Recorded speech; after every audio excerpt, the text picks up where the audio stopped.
ഹരേ കൃഷ്ണ. ഞാനിപ്പോൾ പറയാൻ വന്നത് 10 വർഷമായി, കഴിഞ്ഞ 10 വർഷമായി ഇടുക്കി ജില്ലയിലെ തൊടുപുഴയ്ക്കടുത്തുള്ള ഒരു അമ്പലത്തിൽ നിന്നും ഞാൻ ഔഷധം സേവിക്കാറുണ്ട്. കർക്കിടകം 16 മാത്രമേ ആ ഔഷധം ലഭിക്കൂ. ഈ വർഷം കർക്കിടകം 16 വരുന്നത് ആഗസ്റ്റ് 1-നാണ്. ഇനി നമ്മൾ ഒരു വർഷം കാത്തിരിക്കണം.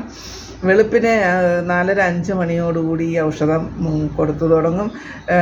അത് കഴിഞ്ഞ് ഔഷധം സേവിച്ചതിന് ശേഷം നമുക്ക് ഔഷധക്കഞ്ഞിയും ലഭിക്കും.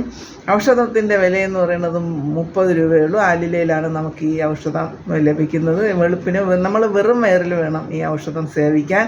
അതുപോലെ നമ്മൾ ഈ ഔഷധം സേവിക്കുന്നതിന് മുന്നേ ഒരു 7 ദിവസം മത്സ്യമാംസാദികൾ കഴിക്കാതിരിക്കണം. അതുപോലെ ഔഷധം സേവിച്ചതിന് ശേഷം ഒരു 7 ദിവസം, എന്നാലാണ് ആ ഔഷധത്തിൻ്റെ പൂർണ്ണമായിട്ടുള്ള ഫലം നമുക്ക് ലഭിക്കുകയുള്ളൂ. ഒരു നേരം ഔഷധം ഒരാളുടെ രോഗശാന്തി എന്നാണ്.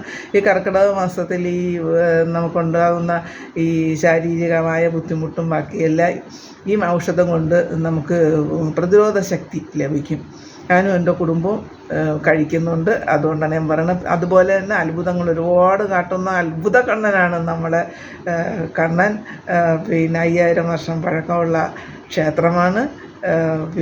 ഓരോ വർഷവും ജനത്തിരക്കേറെയാണ്. കൂടുതൽ പേരെ അറിയണമെന്നെങ്കിൽ യൂട്യൂബിൽ ഇടവെട്ടി അമ്പലം ഒന്ന് സെർച്ച് ചെയ്താൽ ഒരുപാട് വിശേഷങ്ങൾ അറിയാം.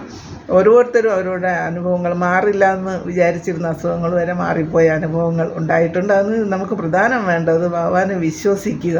ഒരാൾ പറഞ്ഞത് കേട്ടുകൊണ്ട് ചെന്നിട്ടും ഔഷധം കഴിച്ചിട്ട് എൻ്റെ അസുഖം മാറിയില്ല, അങ്ങനെ പറയരുത്. നമ്മളെ വിശ്വാസം, ബലമായ വിശ്വാസം, ഭഗവാന്റെ അടുത്തുള്ള സ്നേഹം, അത് മതി. ഭഗവാന് വേറൊന്നും വേണ്ട, നമ്മുടെ ഒന്നും വേറൊന്നും വേണ്ട, സ്നേഹം മാത്രം മതി. എൻ്റെ അനുഭവങ്ങളാണ് ഞാൻ പറഞ്ഞത്. ധാരാളം പറയാനുണ്ട്, ഒരു ഇതിൽ തീരില്ല. ഇതൊക്കെ ഞാൻ സൗകര്യം പോലെ പിന്നീട് പറയാം. അപ്പോൾ പറ്റുന്ന കൃഷ്ണഭക്തരായിട്ടുള്ള വിശ്വാസമുള്ള എല്ലാവരും വന്ന് ഈ അവസരം പ്രയോജനപ്പെടുത്തണമെന്ന് ഞാൻ അഭ്യർത്ഥിക്കുന്നു. ഞാൻ പോകുന്നുണ്ട്, എല്ലാ വർഷവും പോകുന്നുണ്ട്, 10 വർഷമായി പോകുന്നുണ്ട്. അപ്പോൾ പറ്റുമെങ്കിൽ എല്ലാവരും ഈ അവസരം ഉപയോഗപ്പെടുത്തണം. ഹരേ ഹരേ ഹരേ കൃഷ്ണ.